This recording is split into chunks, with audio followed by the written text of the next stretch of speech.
Talk live from Los Angeles. Erick Weber here. You ready to talk about a really entertaining film? I knew that Amazon had a lot of faith in AIR, right? The story of the courtship between Nike and Michael Jordan and his family. I knew they had a lot of confidence in this film because they resurrected the theatrical program to get this thing into theaters at 3,000 plus screens starting out next week. And here's how I know that they know they have a really strong film on their hands. And I can confirm that here tonight. They are running the sneak preview screenings like tonight across the country. Investor screening tonight at AMC. There's another one on Saturday. If you're a studio, you do not do that if you do not believe in your film. And I'm here to tell you, you should believe in this film like Amazon does.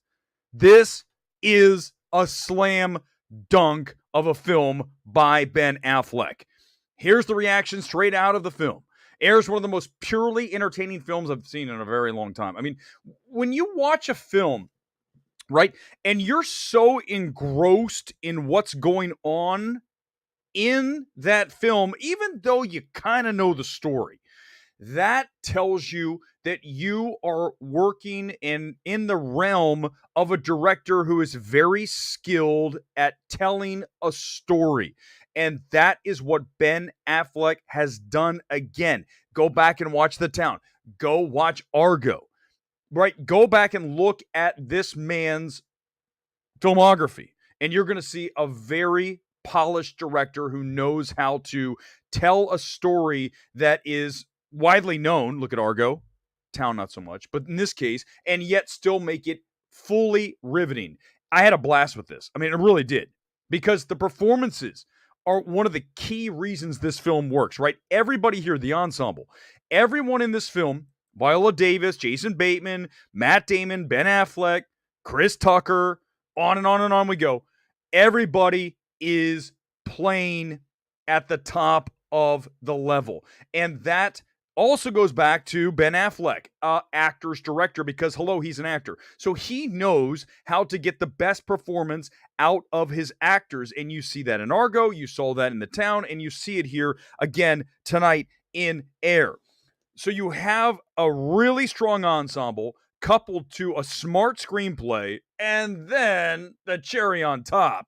This thing's set in the 80s. Are you kidding me? For me, a kid from the 80s?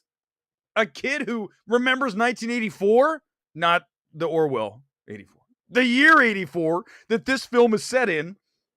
And Affleck has such reverence for the time period. He really nails all of the intricacies that deal with that year. You go back and you look at like the opening montage of all the things that were happening in 1984. Name it, it's there. I mean, opening with Dire Straits, Money for Nothing. Smart. You know what I love also? Can I just say, this is such like a cinephilic thing to talk about.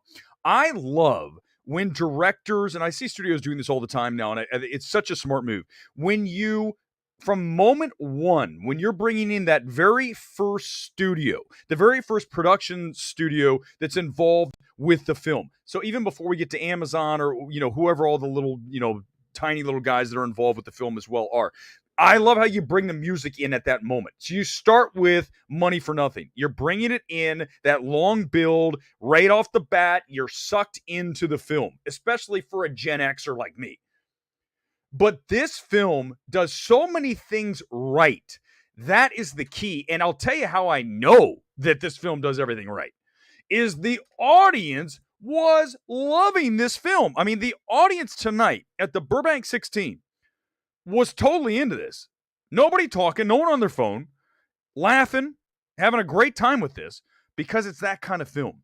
And it's also the kind of film, as you see the last bit of this, it's an audience-pleasing film. That means you're going to have incredibly strong WOM, word of mouth, from this film when it opens next week.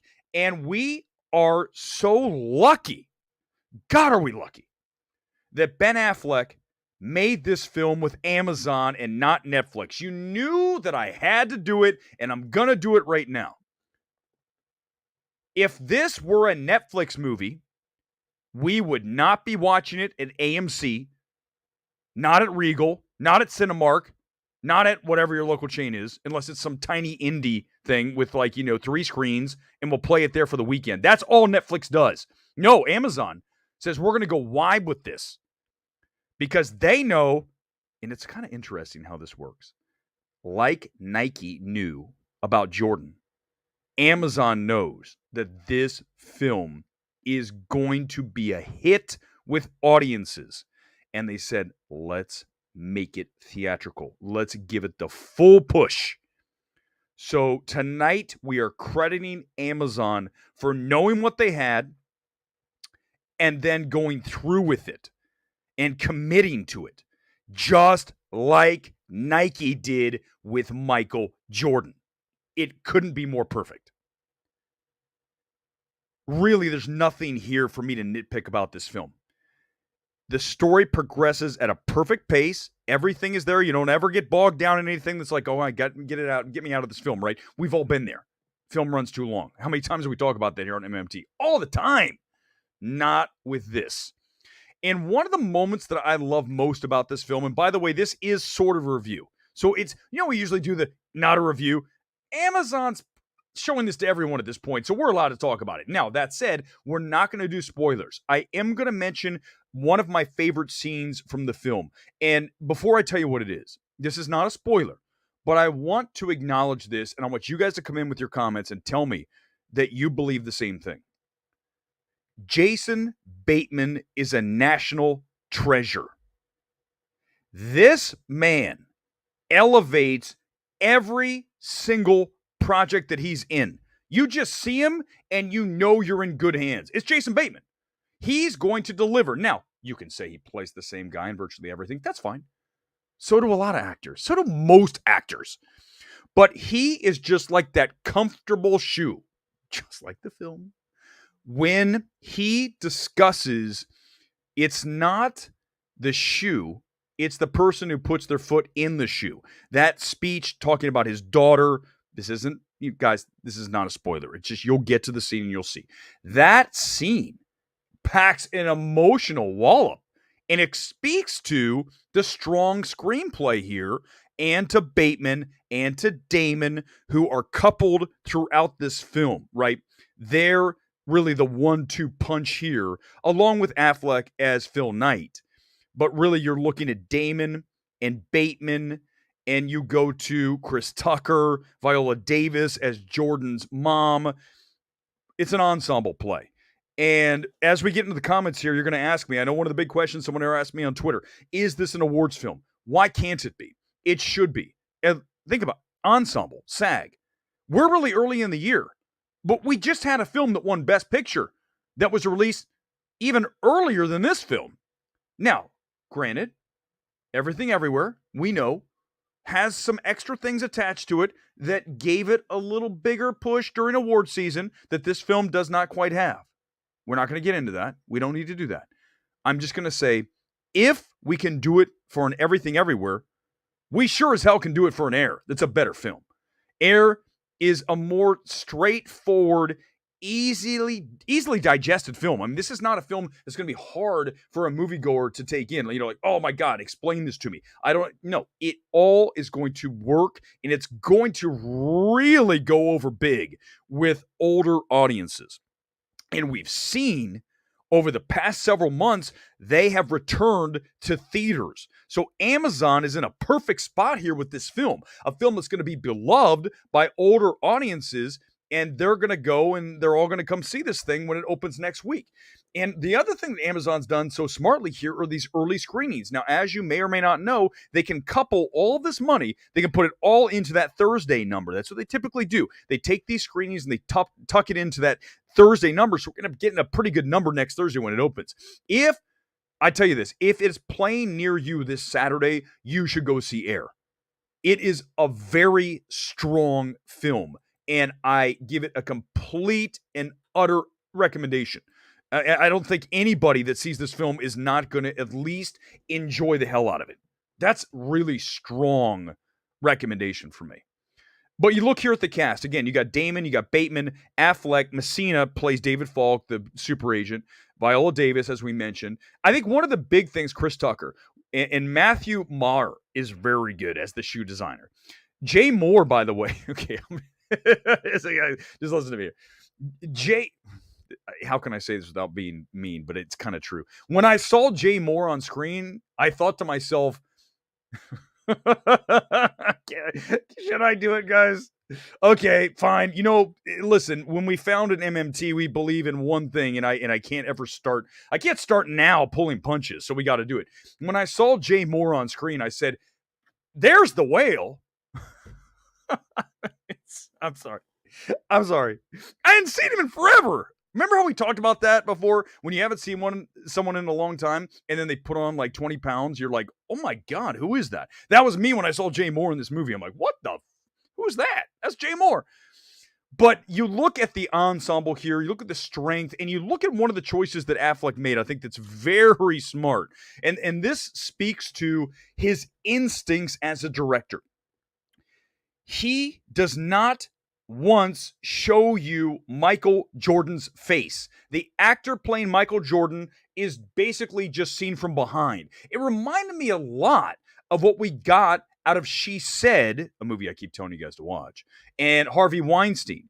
And they never show the actor playing Harvey. Why do you not do that? And Affleck knows the answer, and I know that when you look at She Said, they were very aware of why you don't do it there with Harvey. The moment you see the actor playing someone that big, okay, infamous in Harvey Weinstein, and certainly one of the most famous faces to ever grace planet Earth in Michael Jordan, you are going to compare that actor and go, that doesn't look like Michael Jordan. So what does Affleck do? He never once shows us the actor's face playing Michael Jordan. You see it through Viola Davis and the husband. You don't see Michael Jordan except from like in the meeting at Nike behind, right? You can just see his head, which obviously looks like Michael Jordan's head.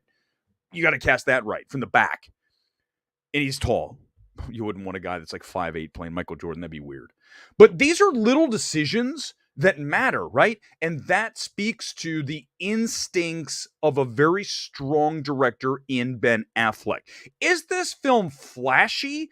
No. But is it very competently assembled? Yes. And the usage of music throughout. Anytime that you use Mike and the Mechanics, All I Need Is a Miracle in a film, Spencer, you know I'm going to love it. Like at that moment, I just feel this sense of joy surge through my body. Like when I went Spencer, I was kind of like, I like the film. I love the artistry of it, cinematography, the slow, drawn out nature of it. It's not a film for everybody, but I really like Spencer. But then at the end, when she's in the car with the kids and they're playing All I Need Is a Miracle, I go, no way. I love Spencer. It's my favorite movie I've ever seen. I'm going to have to admit this, that when you play that song, if you're going to make a film, just sneak in All I Need Is a Miracle, even if it's just for like 3 seconds. And I will say it's a great film. It's a crutch I have. I have to admit this. This film is going to make people happy. As you can see me here tonight, I want to be like this. I don't want to come on the stream and be like Babylon or the Gray Man or the Whale or Scream 6 or Cocaine Bear, where I'm like, this is everything that's wrong with movie going. This shit film. I don't want to do that. I mean, it's kind of fun. But I'd rather come on here with a smile on my face and tell you to go see AIR, because this is why we go to the movies, to have a hella entertaining time, and that's what this film delivers. Slam dunk, very fun film. I can't wait for you guys to see it. If you've seen it, let me know tell me you've seen it, and let me know that you loved it as much as I did. And I know we're not going to spoil it. I gave you the scene with Bateman talking about his daughter. Listen, here's the other thing about this. How can I spoil it? Think about it. What am I going to say about AIR? It's the courtship of Nike and Michael Jordan. I mean, you know what happened. So really, the suspense is built in, will they land him or not? And we already know the answer to that too. So again, if you create a film that you already know everything that's going to happen, and yet I'm still totally riveted to it and engrossed in the screen and was not even looking at my watch once, was like, let's just keep this thing going, then you have delivered a very successful film. And Ben Affleck has done just that. So this is not a review, but no, I listen. This isn't one of these like embargo things. Next week was Super Mario. That's on Tuesday night. We'll probably have to dance around that and be very tiptoey about it. But tonight we can just absolutely get right into it and just talk about this film. And I really just want to focus on AIR tonight. We're going to do another stream tomorrow for Dungeons and Dragons. I'm finally going to see it. So let's save a lot of the other stuff that's going on for tomorrow when we do a longer stream. Tonight's really just about AIR. And I really want to focus on Amazon and their decision to go for it, to just do it. God, it's so bad. To just go for it with this film and put it in theaters, 3,000 plus screens next week.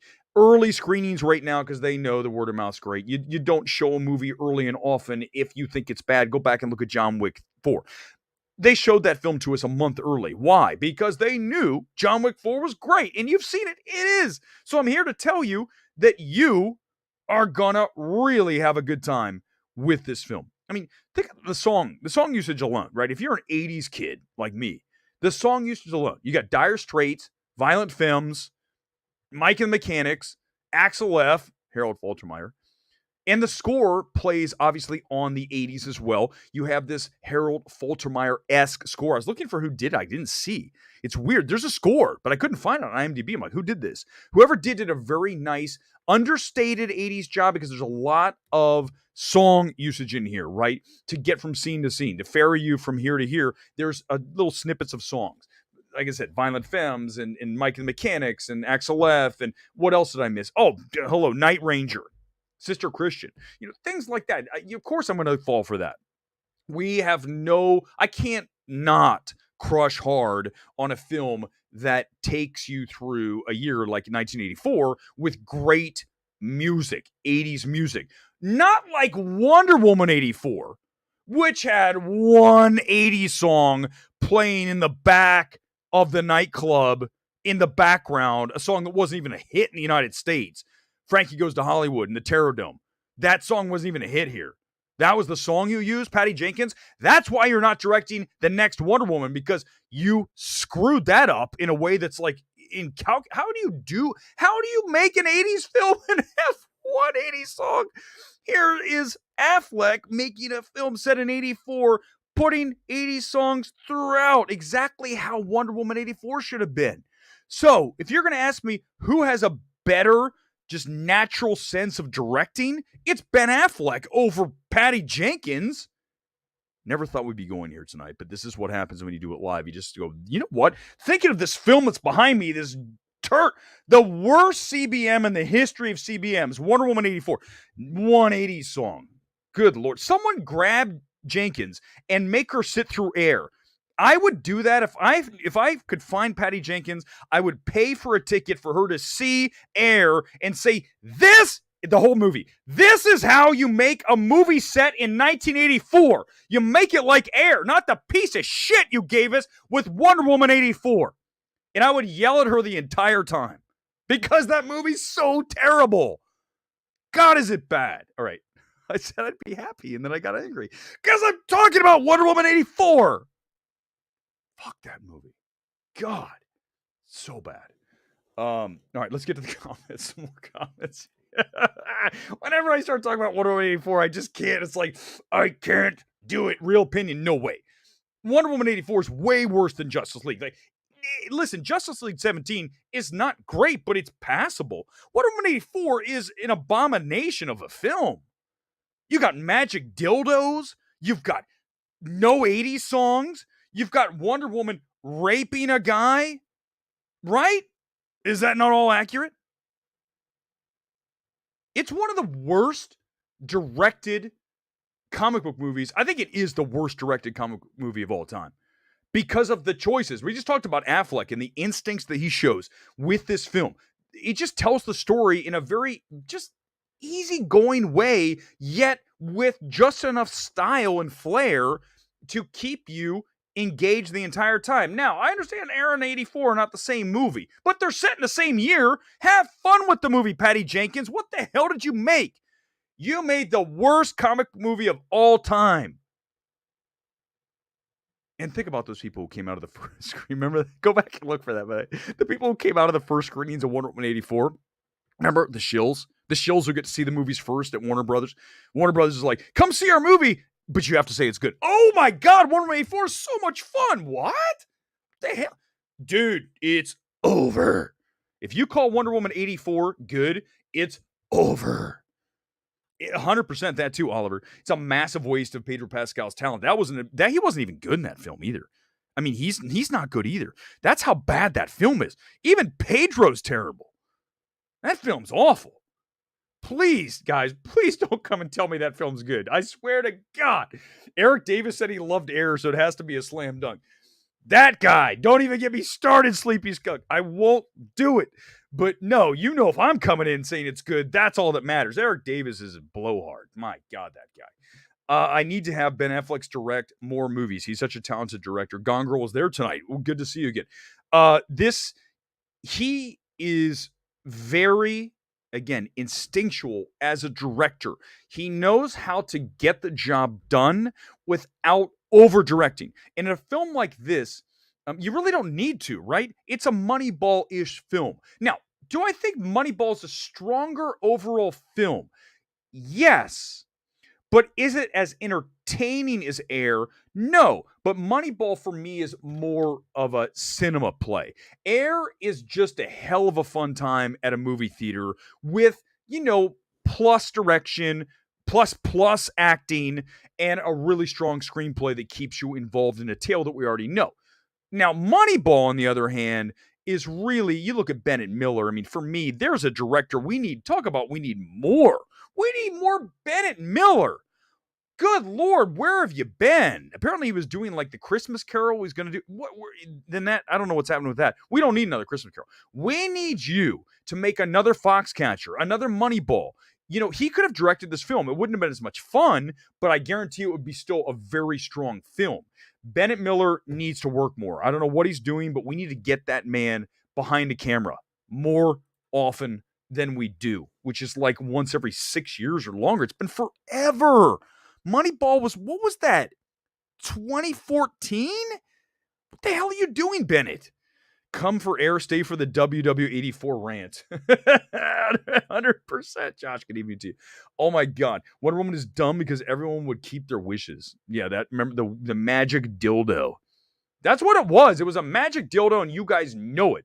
It was a parody of a CBM. You're damn right. No, it's worse than Catwoman because it's no fun, Omega Swiper. Wonder Woman 84 was awful. I had to sit here and watch it and at a screening link, and I go, I can't believe I'm sitting through this terrible film. God, if MMT was working on the AIR Oscar campaign, what category would push? That's a great question, Sham K. Let's do it.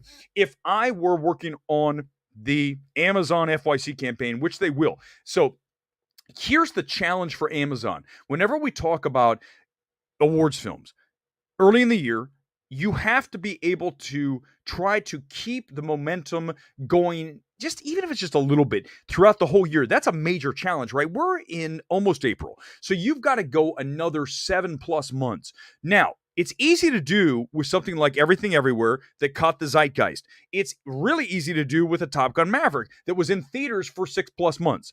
AIR's not going to have that luxury. So the first step you have to do for Amazon is to rebuild the interest in this film later in the year. But you can, I think the number one thing that I want to lean on for this is supporting performances in all kinds of categories. Certainly in Best Supporting Actress with Viola Davis. Then I'd go to Jason Bateman.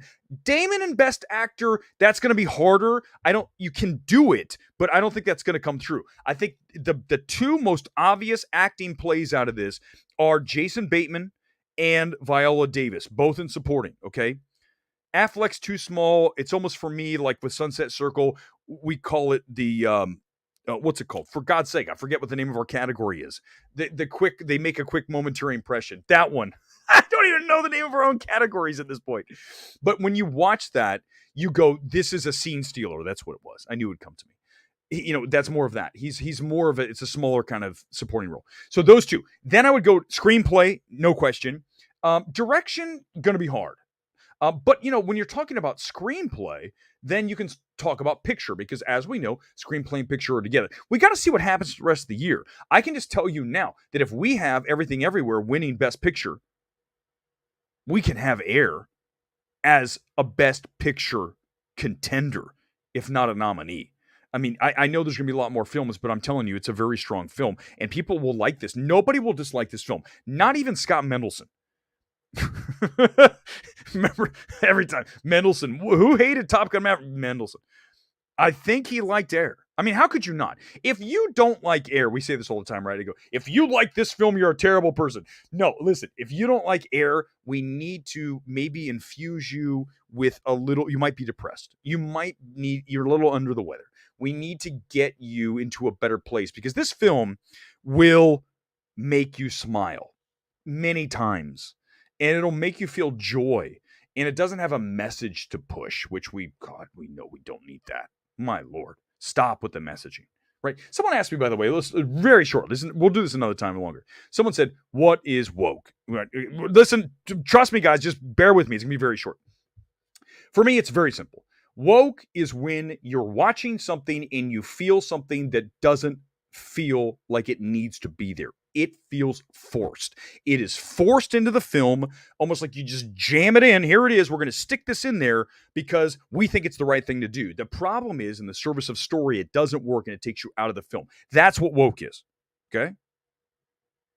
So that's the definition. I know it's not the definition, but this film doesn't have any of that. It doesn't have anything that takes you out of the film where you go, oh my God. Like you're watching a movie that it doesn't matter the sexuality of the character, and all of a sudden just it comes up. You're like, no one cares. Like, I don't know if Matt Damon is gay or straight in this film, but who gives a shit? Doesn't matter. Right? Like, there's no reason to attach it. I think one of the weirdest things, okay, great example of forcing something that doesn't belong in a film, takes you out of a film. No, this one absolutely, I was watching it going, why did you do this? Why did you include this part? Did you guys see Ambulance? We talked about this a little bit when it came out, and I know it's been forever. Remember Ambulance, right? Michael Bay and in Universal film with, what's his ass? Jake Gyllenhaal. There's a character who's a detective, FBI agent, who's a friend. And there's this whole storyline where he's gay, and I'm just watching it, and I'm like, there's no reason for this to be here. There's no reason for this FBI agent to be in the middle of a therapy session with his lover. It takes you out of the film. That is what woke is, when it takes you out of the film. 100%. Give me a thumbs up, because it's 100%. That is right. I don't care if everyone comes after me tomorrow. Nope, I'm right, because that's the thing. Come after me, because you'll lose. You'll lose every single time. There's no reason to do that. So when you watch Air, there's no moment where you go, oh God, right? And I'm talking about, it could be heterosexual. There's no moment. We don't know if Damon's gay or straight. I don't care. It doesn't matter. He's pursuing Michael Jordan.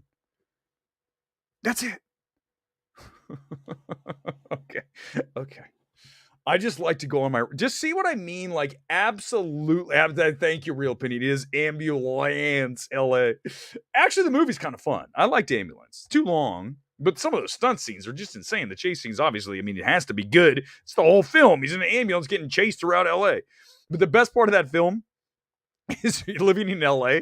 My favorite part is when they're like, it's like 5 o'clock and like, we have to get down the 110 and it'll take this long. Dude, 10 minutes to get down the 110 at 5 o'clock?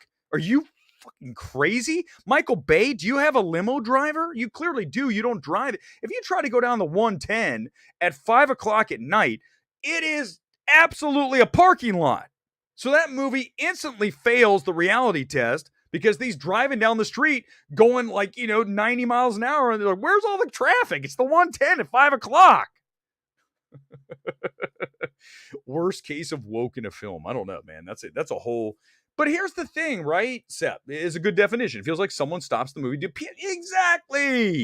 Exactly. Don't do that. Filmmakers don't do it. That's what audiences don't like. It's not that we don't like gay characters or whatever it is you want to put in there. It's when you take a moment to say, the more you know, to borrow the PSA. You feel it. It's inauthentic. It's forced. It's crammed in. Don't do it. You ruin your film. I know Hollywood just can't resist. Don't do it. Even if you think you should, don't do it. Just let the movie exist and let it naturally come up if it's part of the film. If it's not, you don't need to. Imagine we have a world like every character just comes on. By the way, I'm gay. By the way, I'm straight. Now let's continue with the movie. What the fuck? Who gives a shit? It's not a movie about sex. No one cares. Again, Matt Damon could be in gay orgies in this film. We don't know. Doesn't matter.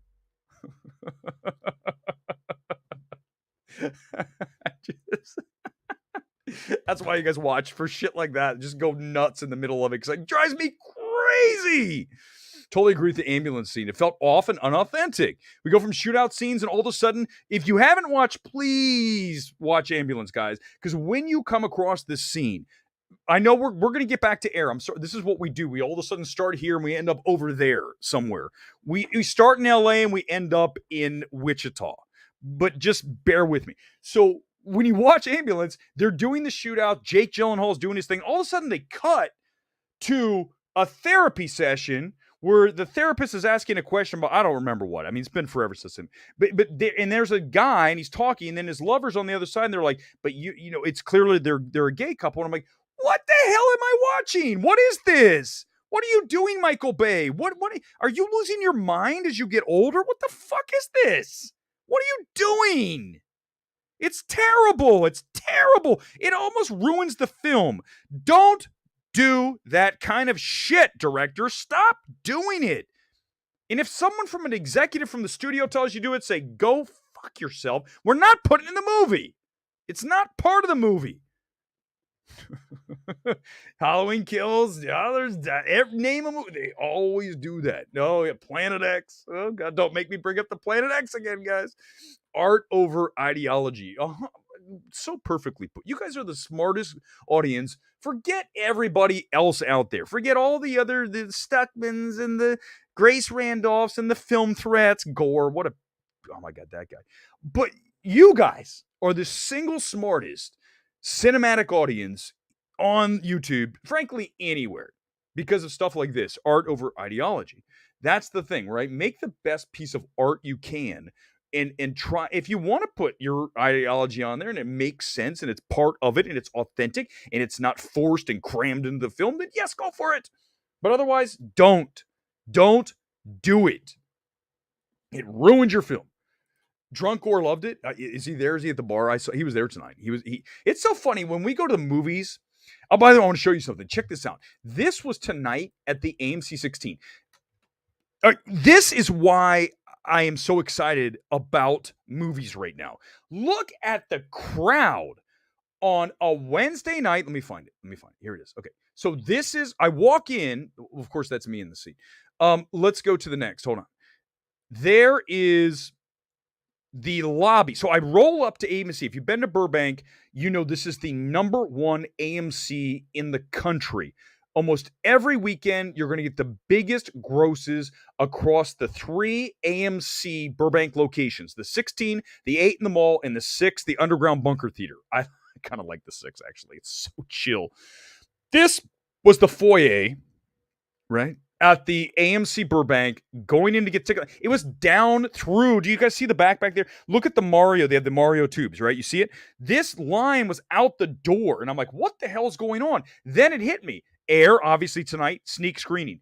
Also, Dungeons & Dragons was in Dolby tonight, and it was like sold out. You're telling me movies aren't 100% back? We are in 2019. I don't want to hear another word about pandemic era, about all COVID. I don't want to hear it ever again. Because humanity is back, and this is 2019. In fact, I would suggest it's stronger. People are coming. Look at the lobby on a Wednesday night. This is busier than a Friday, than a Saturday. Look at all the people going to get their tickets. This is how crazy it was. They had 2 people checking tickets in. By the way, one thing that annoys the hell out of me, if you're an AMC member, or even whoever you are, if you have it on Fandango, you have your tickets on your phone. Please have it ready. Have your ID out. Don't walk up to the person who's scanning your ticket and go and pull your phone. Get it ready. That way you don't hold the line up. People were like, my God, I'm going to miss the movie. Thank God there's 20 minutes of previews, including the 1 minute Nicole Kidman ad. Why are they still playing that 1 minute ad? Why? They're still playing it, you guys. AMC is playing the entire thing. Listen, the Nicole Kidman thing jumped the shark 6 months ago. I mean, I enjoy it. I get it. It's a fun deal, but here's the deal. Stop playing the long version. AMC, you've got to stop. We get it. Now you're making us angry by showing us Nicole Kidman. It's having the opposite effect. Even if the audience still is like Pavlov's dogs. Oh, it's so great, Nicole. Shut up. It's over. It's over. It was not a free screening tonight. No. And the one on Saturday is not a free screening either. You need to listen, guys, please, can I just take a moment, even though they're not a sponsor yet, but they will be soon. I'm going to make it happen. AMC A-List. And I know Regal Unlimited as well. Okay, pick your favorite. For me, it's AMC. That's what we have down the street. For $25 a month, you get to go see 3 movies per week. If you're a single guy like me, I mean, are you for $25? I mean, I went to the movie tonight for free. Well, I mean, $25 for the month. Tomorrow, Dungeons and Dragons. We'll do a stream about that. Free. And then we'll see 1001. I didn't see it last night. I was beat, man. I'm telling you what. I knew I had 3 movies in a row, so I'll just save 1001, the new Focus movie, until this weekend and give it some money when it's actually out on a Saturday. But you can do 3 movies in one weekend. That's it. You're good for $25. And by the way, the next weekend, you can do 3 more. And then the next weekend, another 3. You get to do 12 for $25. So if you use all of them, you are paying $2 and change per movie. That's it. $2.11. What's the math? Someone help me. I mean, it's ridiculous. And you can, by the way, go see any movie you want in any screen. IMAX, Dolby, 3D. I'm sure that, I don't know, I think Regal has 4DX. Is that part of theirs? I don't know. I know AMC, it's everything. They don't have any, it's like airline. It's amazing. You have to get it. You have to get it. I'm glad my local theater doesn't have that annoying Kidman ad. Trust me, you should be. You should be. That's the only thing I don't like about AMC is the fact that they keep showing this damn thing. Scenes like that exist to check a box. Yeah, those scenes like in Ambulance. But I don't want to check boxes. Who wants to check a box? I don't ever want to check a box. It's the same thing we say all the time here. Been saying since day one on MMT. We do not value films based on the sex of the director, based on the race of the director, based on the sexuality of anyone involved. We value the film because it's good. It's called merit, man. And I'm telling you, don't even come at me with anything other than merit. That is how the world works. Sports works that way. The rest of the world should work that way. Period. If you're good, you advance. If you're bad, you don't. I didn't like Saint Maud as my number 1 film of 2020 because it's directed by Rose Glass, a woman. I didn't love Aftersun because it's directed by Charlotte Wells, a woman. Doesn't matter. I can't do this again. I've done this so many times, but there's no other way to see it. I can't. If you see it any other way, come tell me how you see it, and I'll tell you how you're wrong, because there's no other way. It's called the ultimate and unbiased. You're just watching the film and saying it's good or it's bad based on whether it works, whether it is entertaining, whether it is well constructed.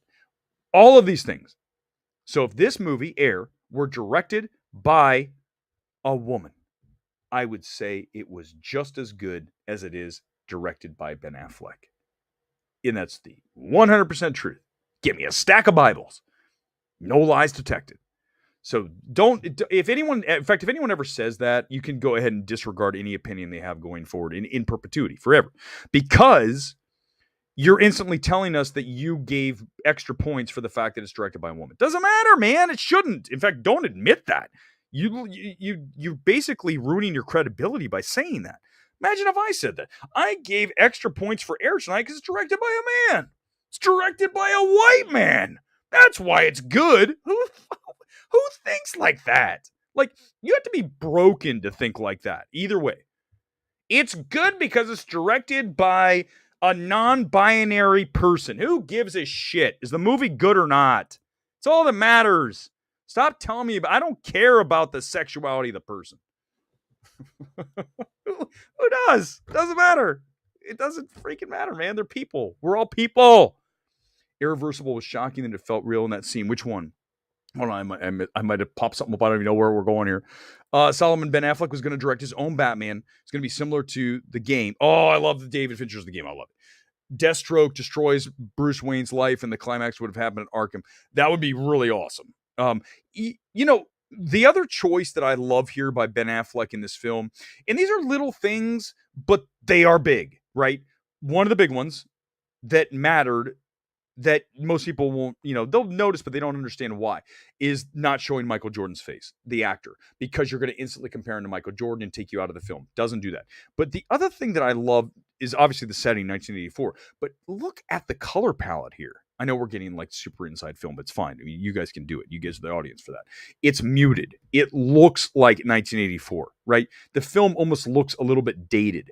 These are little things that tell me that Affleck, again, has great instincts and pays attention to detail. If this were a Netflix film by some rando director, we would get it looking sparkly clean. It wouldn't look like a film. It wouldn't be muted the way this film is, and it wouldn't be nearly as good. And most importantly, we wouldn't be watching it on the big screen because Netflix sucks. Netflix sucks.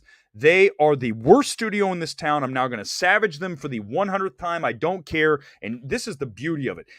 No one else has these kind of balls. Nobody has the balls to say what I'm saying about Netflix, that they don't have the same value as the other studios because they refuse to do theatrical. And until you choose to go theatrical, we will not discuss Netflix films as films. They are not at the same playing in the same game, so therefore we won't allow you to play in the game at all. You'll either play theatrical or we're not going to talk about you. It's over. Oh, I'm so sad I didn't get to go to Murder Mystery 2, the premiere the other night in Westwood. I lost a ton of sleep. I'm sorry, guys. It was I think it was last night, and I didn't get invited. I didn't get to go to the Murder Mystery 2 premiere. I could have seen Jennifer Aniston. I've seen her in person like 5 feet away. It doesn't matter. Oh my God. And then Adam Sandler. I saw him up at the Ross house, at a house that they have parties here, and he was wearing sweats. It doesn't matter. It doesn't matter. I don't care. I don't want to see Murder Mystery 2. I wouldn't drive to the Burbank 16 to see it, but I would give props to Netflix for putting it in theaters versus dumping it on, streaming, everything. Good Lord. AIR's a first-time writer? Wow. That's really strong. It's so well told, right? And it's told in linear fashion, and which I think is smart, right? You don't need to we're not going to do a Social Network situation telling it forward and about, right? Let's just keep it progressing the entire time forward. Makes it easier, very simple to consume this film. And that's another one of its strengths. That's a strong thing. It's not, you don't want a film, especially like this, that is too strong in its choices from a directorial standpoint, and that would go to something like a Social Network. And you know what's interesting? Okay, so we talk about the importance of director and the importance of skill and the talent of the person, man or woman, behind the camera. Look no further than David Fincher. Okay, I know let me finish here before you go, well, no shit, Eric, it's David Fincher. Okay, here's what I'm gonna tell you. Social Network, a film that is written by Aaron Sorkin, directed by Fincher, and told, as you guys know, you've seen the masterpiece, one of the best films ever made, Social Network. Watch the film. It's told in that timeline jumping style, right? You're telling it back through story in the courtroom, deposition room, and you're going back and learning about it through the flashbacks. That's a very hard thing to write and a very difficult thing to direct. And proof of the talent of David Fincher is you don't have to look any further than Trial of the Chicago 7, a film that has the same structure, but because it's directed by Sorkin, not Fincher, fails. Because not everybody has the talent level of a David Fincher. Now, again, I know that's obvious, but what I'm saying, watch Social Network, watch Trial of Chicago 7, and you'll see the difference between a truly remarkable director and a very average one. Now, Sorkin's a great writer, but he doesn't have the talent that Fincher has as a director. You just look at the two films; they're mirrors of each other as far as what they're trying, how they're trying to tell the story, the style of the screenplay. Obviously, Sorkin wrote both, but when you look at how it's done, the skill of which, even look at Sorkin's the Desi and Lucy movie. What the hell was that one? I already forgot what it's called. Yeah, that one. I actually liked it, but the direction choices there are weird. They don't always work. Again, when you give it to a Fincher, you're giving it to that next level director. And tonight, we need to start giving the credit that Ben Affleck is due. The man has an Oscar for directing, well, for Best Picture, but he has a DGA. He needs more respect as a director. And he might not be the flashiest director, because you look at Argo, you look at the town more so because it's obviously, a heat. It's basically heat in Boston. And then you go here and you look at this film. What was the film? He did one film that I didn't. What was the one where he was in it with he directed it, right? Remember that one film with her and Sienna Miller? Oh my God, how hot is Sienna Miller? Like, oh, you talk about. I've never met Sienna Miller in person, but if I do, we'll have another like Elizabeth Olsen that we can talk about, where it's like every time. But let me tell you about Sienna Miller. Sienna Miller in Layer Cake. Have you guys seen Layer Cake and Sienna Miller when she's in the lingerie? Oh my God. I mean, if you are a heterosexual male, you are getting the same experience that Woody Harrelson gets in Champions when someone runs the pick and roll. A hard-on. That, you guys who saw Champions, you know what it was. That's what he says. You need to see Champions. I liked it. Someone said it wasn't that much fun. I saw in the cut. But seriously, are you Sienna Miller in Layer Cake? I mean, let's find a picture of her. Hold on. If you guys haven't seen it, you just wait. Hold on, Layer Cake. I guarantee you the first picture that shows up is her in lingerie. Come on, let's go. Where is it? She's got the garters on and oh my God, where is it? No, wait, I'm looking. Where the hell is it? Why is there no picture of her? There's one. Give me a second. Do we say GIFs or GIFs, you guys? Help me out. Is it GIF? Okay, here it comes. So, wait, damn it. Where is it? Give me a second. Okay, let me share this tab. There's her putting on her pantyhose. And there's Daniel Craig. And there she is. I mean, you don't even know. If you guys have seen, give me a thumbs up. If you see Layer Cake in that scene, you're like, oh my God. Hell yeah. What the hell? That's not her. What am I watching? That's not. Let's go back to that. I don't know. Good Lord. But no, you know what's interesting about Layer Cake? Can I just say this? That Layer Cake is a film that got Daniel Craig Bond. For those of you who don't know, that's clearly what happened. I mean, I don't know why we keep going. Let me get rid of that. I don't want to show you guys like adult films. But here's the thing. So Layer Cake, when you watch it, you see him playing kind of a version of Bond, right? And that's the film that the casting director, that the 007 people saw, that that's Layer Cake. That's him. That's him. And then you look at him putting on a little more muscle. We talked about the importance of physical, talent and just putting on weight, putting on the muscle. Look at Ryan Gosling.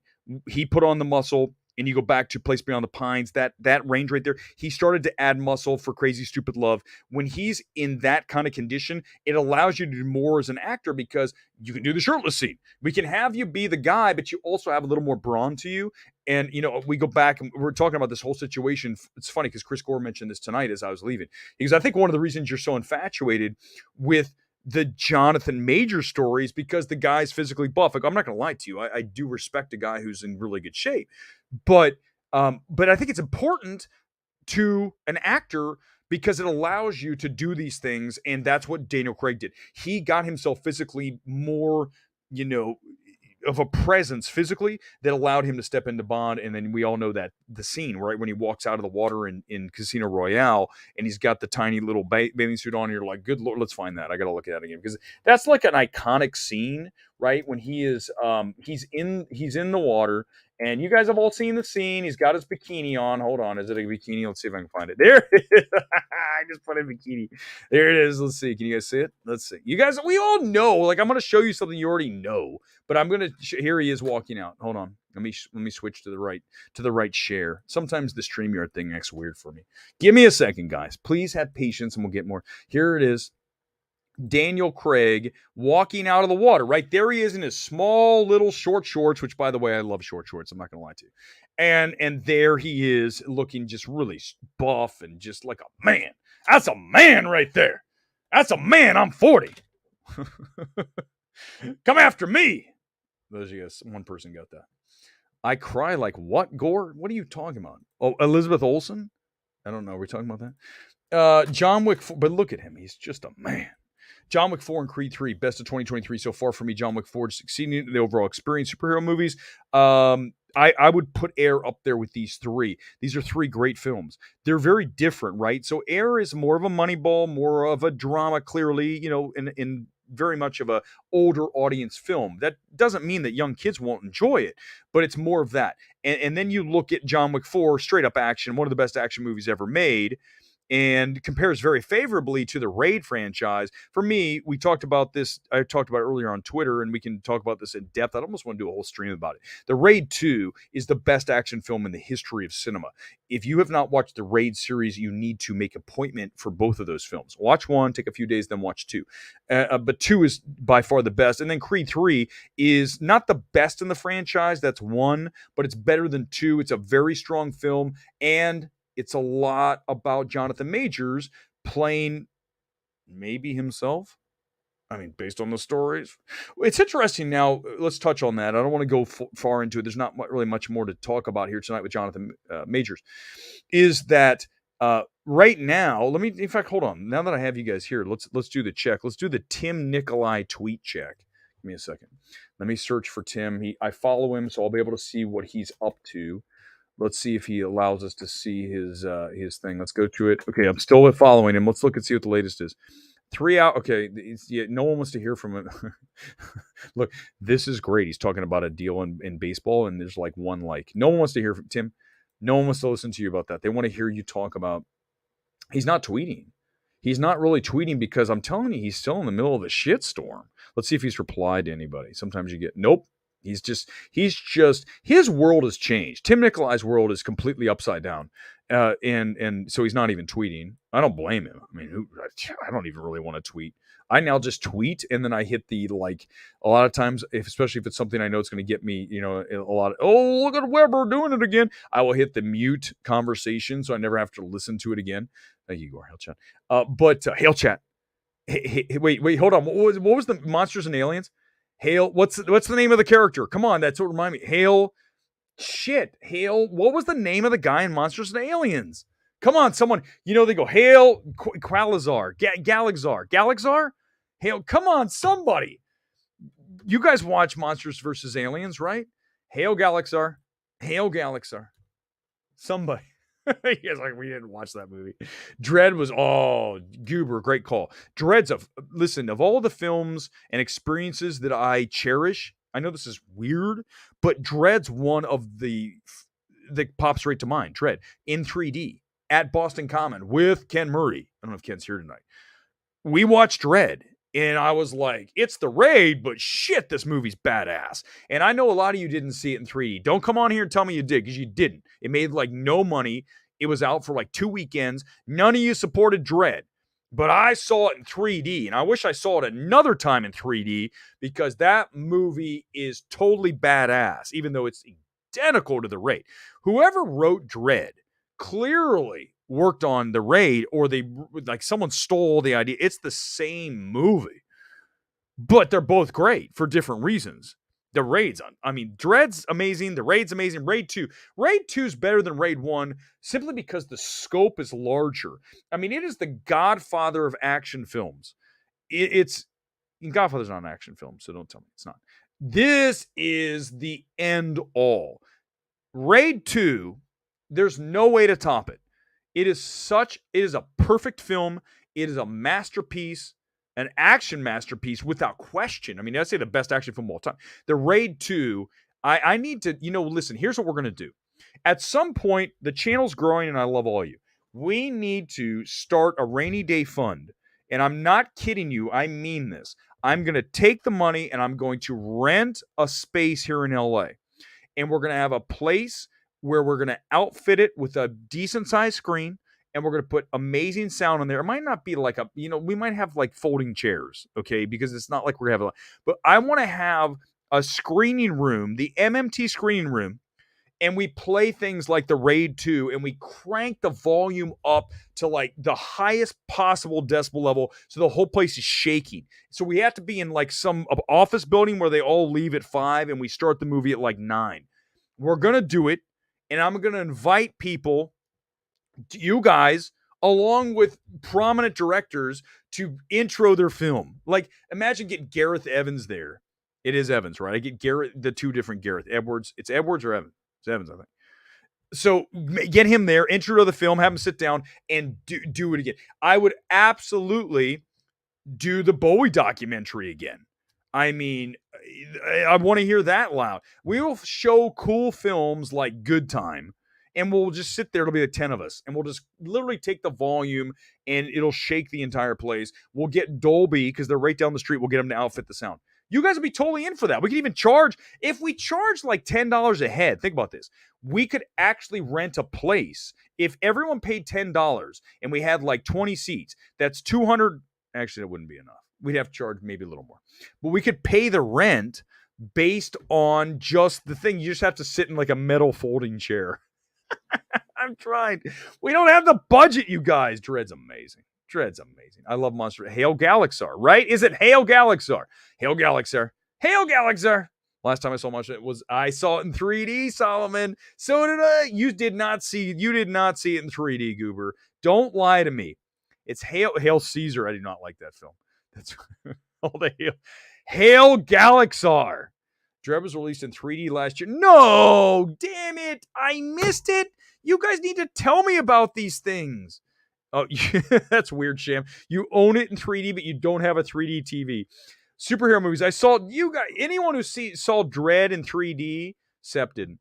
You guys are amazing. $1,000 won't be enough, Omega Swiper.